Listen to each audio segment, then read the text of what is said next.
To start things off, let's briefly talk about your hip joint, arguably the most powerful and most important joint in the body when it comes to sports. Did you know there are 6 basic planes of motion for the hip joint? 6 basic ways to exercise it? There are, and they consist of extension, flexion, abduction, adduction, external rotation, and internal rotation. Now, of these 6 planes of motion, did you know the majority of athletes, including professionals, and possibly even you, really only train their hip joint to function properly in just 3 of them at the most? It's true. Most athletes that I've been around train their hip joint primarily for hip extension to target their glutes and their hamstrings by doing exercises such as squats and lunges and leg presses and deadlifts and box jumps and power cleans, and you may be doing the same. Now, these are all great exercises to work the backside of your leg and buttocks and are highly recommended as well. But with regards to the hip joint, they only focus on one of the 6 planes of motion. And again, that's hip extension. Now, these same athletes that I've been around are somewhat familiar with training 2 other planes of hip motion, and that's hip abduction and hip adduction, primarily because they have at least been exposed to the abductor and adductor machines that train these muscles in the gym. And perhaps the same applies to you too. But I can tell you that even their training in these 2 areas is severely limited to only what the machines can offer and not much else. But at least they are aware of them and have the opportunity to exercise them. Which brings us to the other 3 planes of hip motion: external rotation of the hip, internal rotation of the hip, and hip flexion. So let's start talking about the rotation movements first. Can you honestly tell me that you have seen any piece of gym equipment anywhere that will help you train for internal and external hip rotation? And we're not talking about hip abduction and hip adduction. We're talking about internal and external hip rotation. Can you?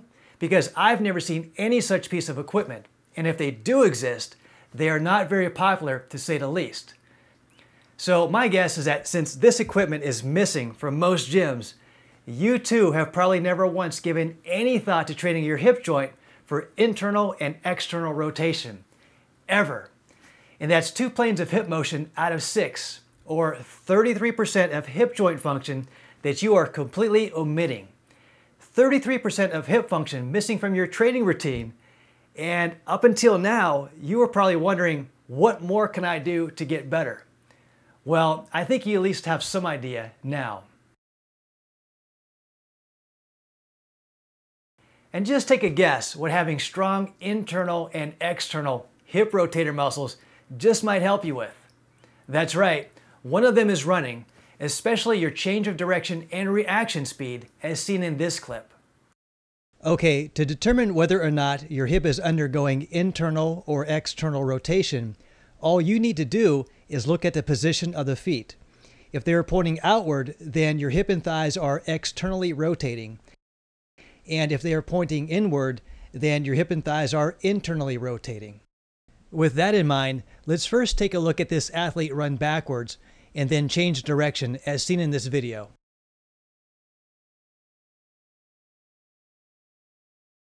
Let's look at this again and stop it right about here. Notice the position of the right foot. It is completely rotated outward away from his body, or externally, and of course this is a function of the external hip rotator muscles. Let's advance the video a little more.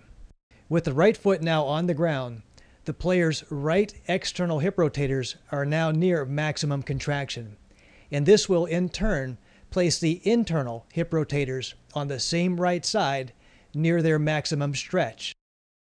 The stretched right internal hip rotators can now contract and pull his body around, seen here. The other place where hip rotators are used is in kicking, as seen in this clip. As seen here with our player when he plants his left foot, he is also putting both hips into external rotation.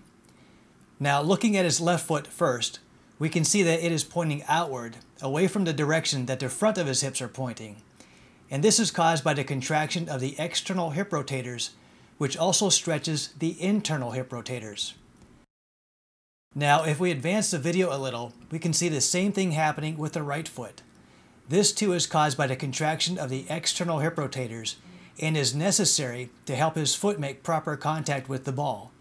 And just like the left hip, the contraction of the right external hip rotators stretches the right internal hip rotators. After contact, the foot and hip are still externally rotated, which means the internal hip rotators are still stretched. And these stretched internal hip rotators will now be able to powerfully contract to pull the leg and thigh back around into their neutral position seen here.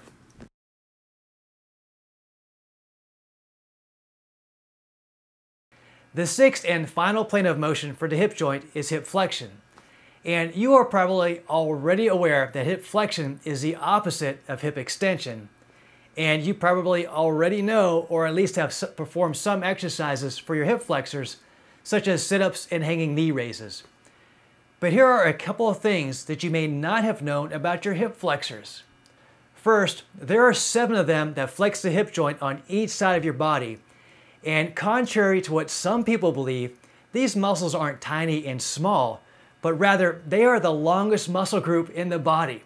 In fact, their combined length is almost 3 feet long, where they begin up high in your lumbar spine and attach just below your knee. So that's a lot of muscle. Now, these 7 hip flexor muscles on each side of your body are responsible for the speed and the length of your running stride, and they contribute a lot to your turnover rate, and that is how fast your leg cycles around when you run. So they are very important to your running speed on the soccer field. And they are also a main factor in kicking, as they are needed to aggressively pull your leg from behind you forward to enable your lower leg and foot to make powerful contact with the ball. But here's something you may not have known. You can't exercise all 7 of your hip flexors properly if all you ever do are things like sit-ups and hanging knee raises. At best, you will only ever target 2 of these 7 muscles, and those are the psoas and the iliacus muscles. And this has to do with where these other 5 muscles originate and then insert on the body that require different thigh and lower leg positions in order to engage them within an exercise. So even when you think you are effectively training your hip flexors, you are most likely leaving 5 of them out and not even coming close to tapping into their full potential. Now, if that sounds like a big oversight, here's one that may be even bigger. Your athletic performance is only as good as your weakest link.